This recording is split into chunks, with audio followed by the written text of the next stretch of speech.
just like a fluke, not even accident, but I knew that I wanted to go somewhere. I just looked for the best price, and that was it.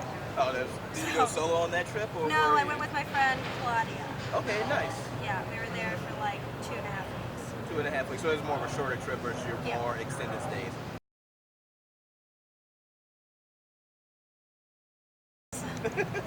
Where you're going? Was there a certain event that made you go out there during the time frame that you go? Or No, we just picked a date, but it turned out that we were there at the end of Carnival. Okay.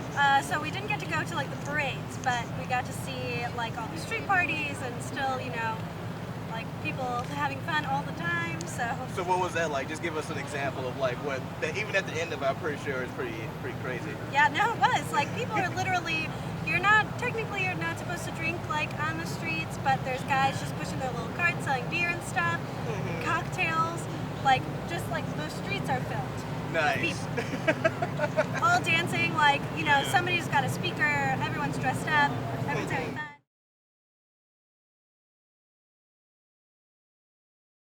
Yeah, I mean, I met a lot of people from a lot of different places because people from all over the world come in for Carnival. Rio is like the #1 or Carnival spot in the world, so, What about in terms of food? Anything interesting in terms of food or a particular drink you like out there? Caipirinhas is the national drink of Brazil. It's made with cachaça. It's kind of like a mojito, but, without the mint. Okay. Super refreshing. My favorite thing. I love caipirinhas.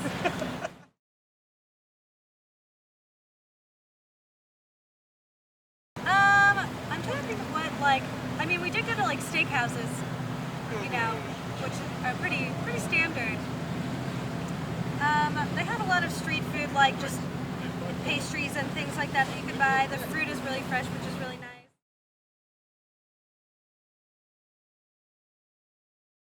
Probably like the first time that we went to the beach. It's very different than going to the beach here because in Brazil, if you have money, you can pretty much get what you want. So the first time we went to the beach, we walked up, there's like tents everywhere, big tents. Okay.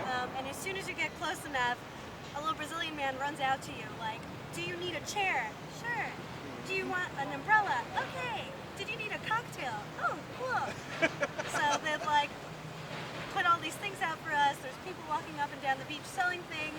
If you had $20 and you went to this beach, you could leave having had food, having had drinks, bought a bikini, bought a towel, maybe some souvenirs, got a henna tattoo, all for $20.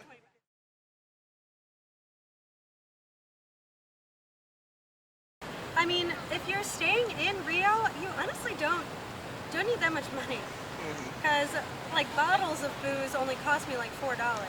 Oh, So and food didn't cost very much. The most expensive, we were there for Valentine's Day, so we decided to kind of go big. So the most expensive place that we could find for our entrees, appetizers, entrees, dessert, shots, coffee, expensive bottle of wine cost $175. Oh, That sounds right. it doesn't sound bad at all, honestly. No, and it was a beautiful, beautiful place. Okay, nice. Steak tartare was our appetizer. Sitting down. Bottles of wine. You got your top hat going, you're tilted out like that.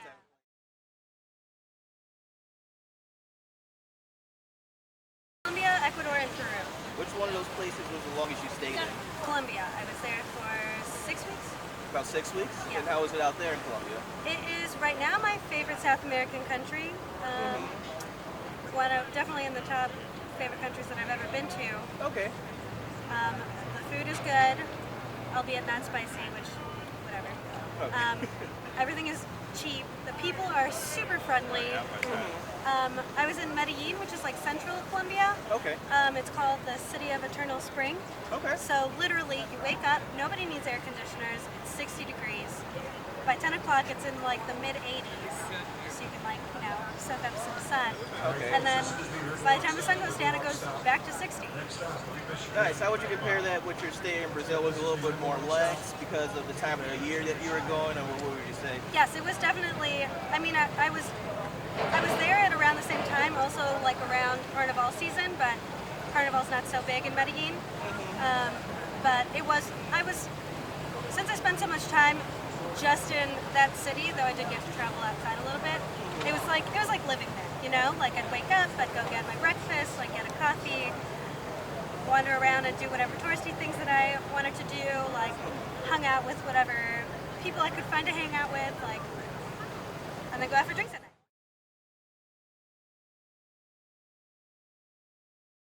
Yeah, unless you're in like a super touristy part of town, there's not too many people that speak English, so knowing my like intermediate level definitely was helpful. But honestly, I made more friends that were not Colombian. Okay. So More American, European tourists that were in yeah, town. other people that spoke English. Okay. I know I should have worked on that. Definitely need to be vigilant. It's not what it used to be. It's not like a super dangerous country anymore, but it's like crime of opportunity. So if you leave your cell phone out in the open, someone's going to take it. Okay. You just can't be stupid. They have this saying called "Don't give papaya," which means don't give them the opportunity to steal from you. Okay. That's honestly the only. I really never felt unsafe outside of like making sure that I knew where I was going and that I had everything. So did you like when you not even in South America or Europe? Did you kind of stay more in the tourist areas, or did you get a chance to even travel out to some of the more rural places? I did. Colombia, I did. I got to go to like the coffee farm district or whatever. I went to I went to the coffee farms. That was cool. Got to go horseback riding and see everyone literally at work picking coffee.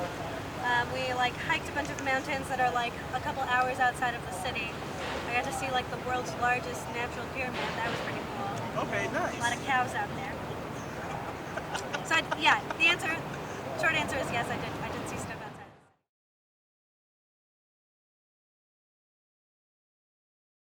I was going out there because I wanted to improve my Spanish.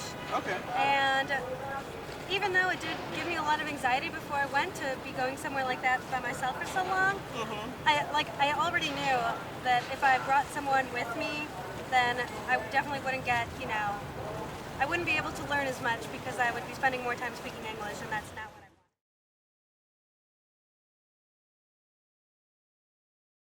want. Again, I did a lot of couch surfing stuff, but they have meetup groups and things, and there's also different parts of town where there's one park that's known for people just hanging out and drinking. Okay. And I know that some of the friends that I met while I was there had also met people there. So I mean, you just need to know where to look. Okay. It's readily available on the internet. Nice. Wonders of the internet. Good or bad. So again, you mentioned the couch surfing thing. So is that something you did out there as well? And sometimes. Or So I stayed in an Airbnb because I was going to be staying for so long. Okay. But I always use couchsurfing to try to find meetup events so that I could just go and talk to other tourists and locals. So I also did some language exchanges, which is also how I met people.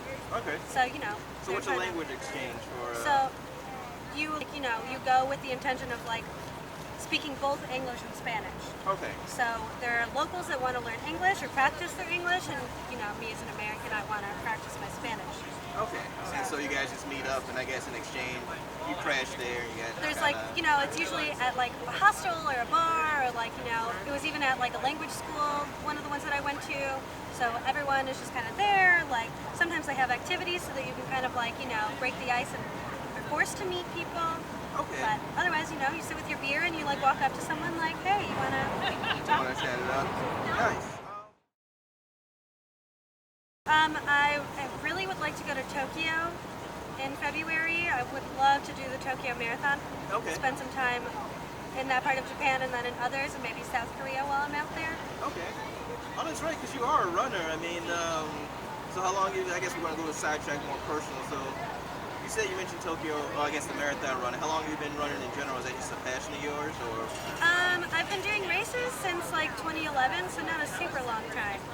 But yeah, running always just makes me feel better. So. What got you started with that? What made you interested in? Initially, it was just for exercise, but then once I signed up for a race and I had to commit, I'm pushing myself harder and after you do one race and you see how easy it is to hit like 3 miles, you can just keep adding the miles and it still feels good. Okay, nice. What's the longest race you've ran? I've done 2 full marathons. Oh shit. Okay. In Chicago or different I places? did Chicago and New York.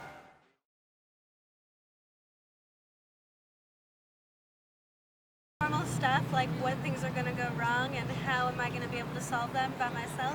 Okay. You know, like what's my backup plan?